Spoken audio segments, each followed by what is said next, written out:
A high-stakes meeting at the White House this afternoon with President Trump set to host NATO's Secretary General this after President Trump called off a summit with Vladimir Putin after Russia rejected the president's push for a ceasefire in Ukraine. Senator Tom Cotton here to weigh in just a moment, but first we go live to Jackie Heinrich at the White House. The president's also planning another big meeting. This one is going to happen with President Xi of China next week. That's right, John. The president is heading into this meeting with Xi feeling pretty good. He has in his back pocket this new agreement the U.S. has with Australia to ramp up rare earth minerals mining and processing.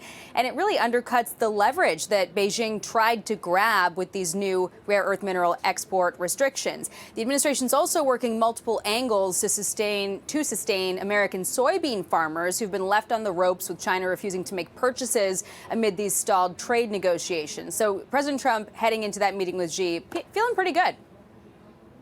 We're going to meet in South Korea. We're going to talk about a lot of things. They want to discuss the fact that they're paying 157% tariff. It's a little higher than they thought. And we're doing very well. I think we're going to do well in that negotiation. But Secretary of State Marco Rubio evidently determined in his call with his Russian counterpart that a meeting with President Trump and President Putin would be a waste of time because Russia has not backed off of its maximalist demands. And on the question of tomahawks for Ukraine, the president indicated it's not off the table entirely. I don't want to have a wasted meeting. I don't want to have a waste of time, so I'll see what happens. We haven't made a determination. That'll be a pretty high priority for the NATO Secretary General when he meets with the president this afternoon. Meantime, it's all hands on deck in Israel to hold the ceasefire together in Gaza after both sides accuse the other of violations. Rubio reportedly now making his way to Israel after the vice president touched down yesterday. It's going to require constant effort. It's going to require constant monitoring and supervision. That's part of the reason that Admiral Cooper and his team is here, is to mediate these disputes, to mediate these disagreements as they come up. But look, right now, I feel very optimistic. Can I say with 100% certainty that it's going to work? No. You do difficult things by trying. All this followed reports of concern that Netanyahu may wage an all-out assault against Hamas. Today, Netanyahu put out a statement that Israel is not a protectorate of the U.S. and will determine its own security. John. All right, we look forward to what the president and Mark Rutte have to say a little bit later on this afternoon.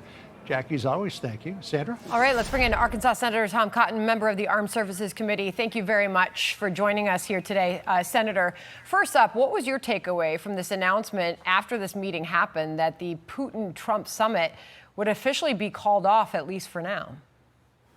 Well, Sandra, as President Trump said, and has been increasingly clear, President Putin is the obstacle to peace in Ukraine. It's not a surprise, of course. He's the one that invaded Ukraine almost 4 years ago. President Zelensky has made clear he's willing to accept a ceasefire along the current line of contact to try to have negotiations. President Trump has been pushing that from the very beginning.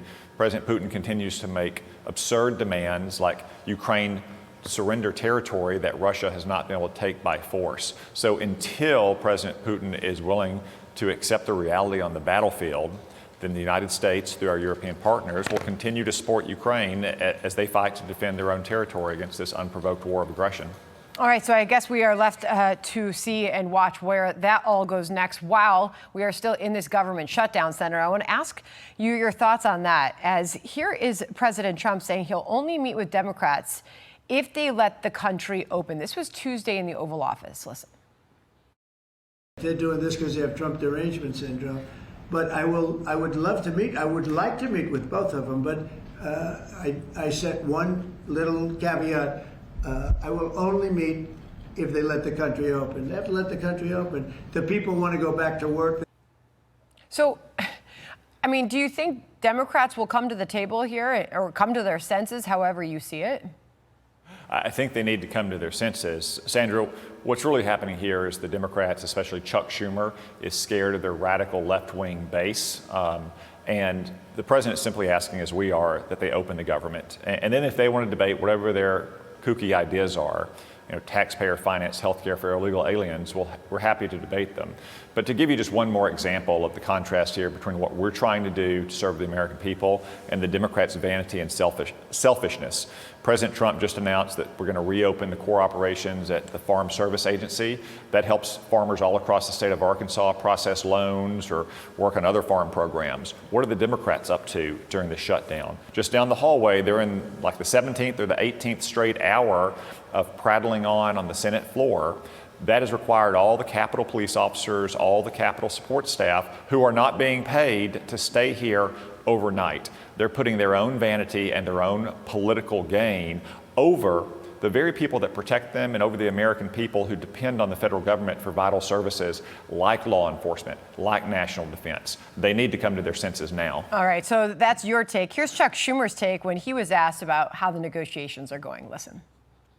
The bottom line is the president should not be going overseas until he sits down and negotiates a bill that addresses the health care needs of the American people, plain and simple. Okay, so now there's this discussion of, obviously, that we have been in about Democrats and pushing to extend the enhanced subsidies for the ACA, the Affordable Care Act, for health insurance premiums as part of this deal to end the federal government shutdown. Senator Klobuchar really got things going. When she put out this tweet, Senator, I don't know if you have seen it, but she's talking about these early retirees, Bill and Shelley, okay, who have complained about they're the group who would see their costs go up the most. They would see their health insurance premiums increase nearly 300%, Klobuchar makes the case, from $442 to $1,700 per month. If the Republicans refuse to extend the enhanced tax credits, that's an extra $15,000 a year families can't afford.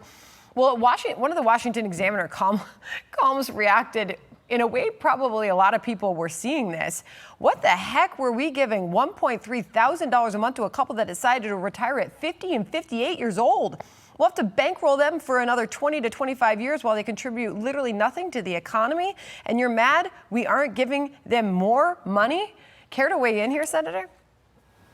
Well, Sandra, the reason so many people struggle with health insurance is not because of the temporary Biden-Obamacare COVID bonuses. It's because Obamacare is not providing affordable health care at high quality. It's ironic that the Affordable Care Act continues to be so unaffordable that we have to spend hundreds of billions of dollars every time Democrats take power to prop it back up. If the Democrats want to have that debate, we're happy to have it after they open the government. But a debate about health care policy or immigration policy should not be contingent on funding our troops, funding our federal law enforcement, making sure that young children are getting their nutritional needs met, that families who depend on food stamps when they're in tough times are able to put food on the table come November 1, which will also be at risk. We can debate all these questions, Sandra, with the Democrats if they want, but they need to open the government first. All right, Senator, good to have you on the program. A month and running this shutdown. Thanks for joining us live from Capitol Hill. Hey everyone, I'm Emily Campagno. Catch me and my co-hosts Harris Faulkner and Kaylee McEnany on Outnumbered every weekday at 12 p.m. Eastern, or set your DVR. Also, don't forget to subscribe to the Fox News YouTube page for daily highlights.